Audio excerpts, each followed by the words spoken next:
Assalamualaikum warahmatullahi wabarakatuh. Bismillahirrahmanirrahim. Peristiwa yang terjadi pada tahun kelima Hijriah di Madinah. Dalam memasuki tahun kelima dari hijrahnya Rasulullah Shallallahu Alaihi Wasallam di Madinah, terjadilah beberapa peristiwa seperti ini. 1. Perang Dumatul Jandal. Dumatul Jandal ialah sebuah negeri di antara Syam dan Madinah. Pada suatu ketika Rasulullah Shallallahu Alaihi Wasallam keluar Madinah bersama 1000 sahabat untuk memerangi orang-orang Arab yang telah menganiaya orang-orang yang melalui negeri mereka. Sampailah Rasulullah Shallallahu Alaihi Wasallam dan sahabatnya di dekat perkampungan Dumatul Jandal. Sesampainya kabar akan kedatangan Rasulullah Shallallahu Alaihi Wasallam dan sahabat-sahabatnya itu, mereka sama lari dan meninggalkan ternak mereka yang kemudian diambil oleh orang-orang Islam. Perang Dumatul Jandal ini tidak sampai terjadi pertempuran. 2. Perang Bani Mustalik.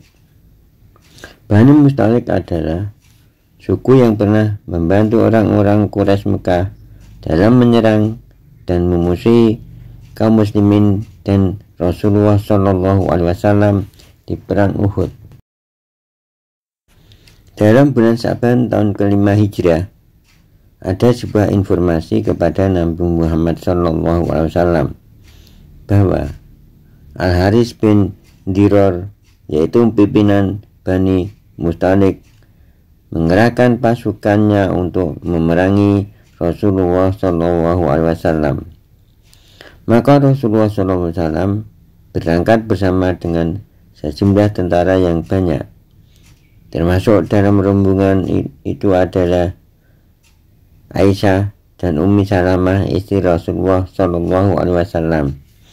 Juga orang-orang munafik yang ingin mendapatkan harta dari perang tersebut. Perang ini dipimpin langsung oleh Rasulullah Shallallahu Alaihi Wasallam. Untuk sementara, kota Madinah yang ditinggalkan oleh Rasulullah Shallallahu Alaihi Wasallam diserahkan di bawah pimpinan Zaid bin Harisah. Ketika kaum muslimin sampai di Muraisi, yaitu mata air kepunyaan Bani Khuza'ah, bertemulah kedua pasukan tersebut, antara pasukan dari Nabi Muhammad Shallallahu Alaihi Wasallam dan pasukan dari Bani Mustalik. Sebelum terjadi pertempuran, kaum muslimin menawarkan kepada Bani Mustalik untuk memeluk agama Islam, tapi mereka menolaknya, sehingga terjadilah perang, yaitu panah memanah.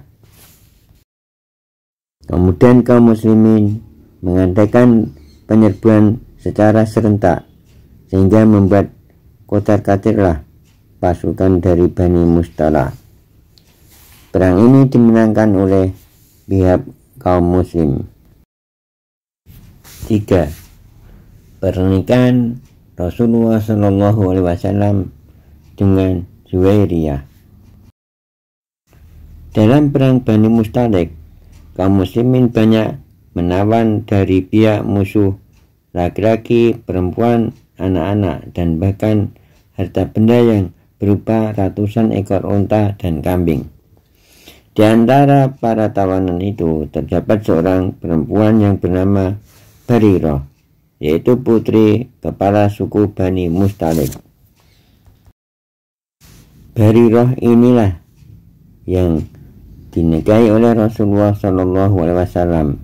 Kemudian namanya diganti Juwairiyah. Sejak dinikahinya Barirah, yaitu putri kepala suku Bani Mustalik, lalu masuk Islamlah Bani Mustalik seluruhnya. dan semuanya menjadi pembela umat Islam setelah mereka memusuhi orang-orang Islam. 4. Berita gosip atau kabar bohong. Dalam perang Bani Mustalik terjadi peristiwa berita gosip atau kabar bohong yang dikabarkan atau dibesar-besarkan oleh seorang munafik yang bernama Abdullah bin Ubay. Kabar bohong tersebut ditujukan kepada istri Rasulullah SAW yang bernama Aisyah. Beliau digosipkan berselingkuh dengan Safwan bin Mu'attal. 5. Perang Khandaq. Perang Khandaq disebut juga Perang Ahzab.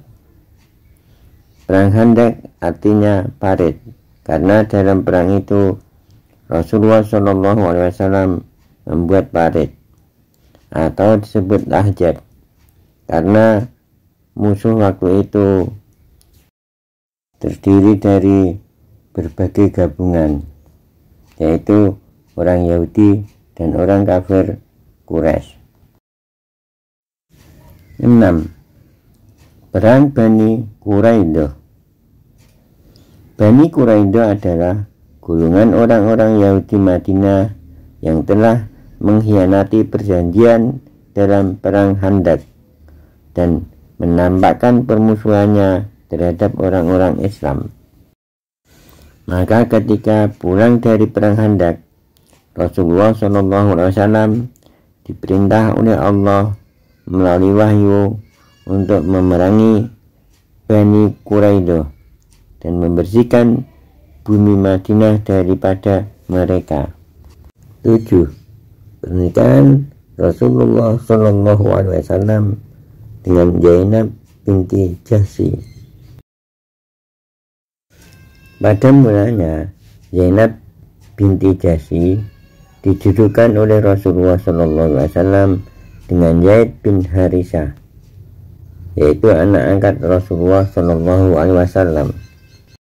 Namun karena tidak ada kecocokan, maka mereka bercerai. Dan atas perintah Allah SWT, Rasulullah SAW disuruh untuk menikahi Zainab binti Jahsy. 8. Pembatalan pengangkatan anak sebagai anak kandung sendiri. Rasulullah SAW pernah mengangkat Zaid sebagai anak kandungnya sendiri, sehingga ia bernama Zaid putra Muhammad.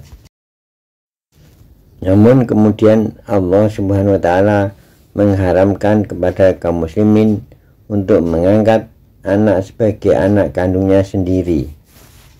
Maka sejak diharamkan atau dibatalkannya pengangkatan anak sebagai anak kandung sendiri, nama Zaid putra Muhammad diganti dengan Zaid bin Harisah. 9. Turunnya ayat hijab. Hijab ialah pakaian yang menutupi seluruh badan. Waktu sebelum ayat hijab turun, orang-orang perempuan Arab sama membuka leher dan dadanya. Lalu Allah menyuruh untuk menutupnya. 10. Perintah ibadah haji. Dalam tahun kelima Hijrah ini diwajibkan umat Islam untuk melakukan ibadah haji ke Mekah bagi orang-orang yang mampu. Dalam Al-Quran surat Al-Hajj ayat 27, Allah berfirman yang menunjukkan kewajiban menunaikan ibadah haji. Sedangkan dalam firman Allah surat Ali Imran ayat 97, Allah mewajibkan haji bagi orang yang mampu atau kuasa. Demikianlah sekilas kisah atau peristiwa yang terjadi pada tahun ke-5 Hijrah. Kurang lebihnya minta maaf. Semoga bermanfaat dan berkah. Allahumma salli wa sallim ala Sayyidina Muhammad wa ala ali Sayyidina Muhammad. Wassalamualaikum warahmatullahi wabarakatuh.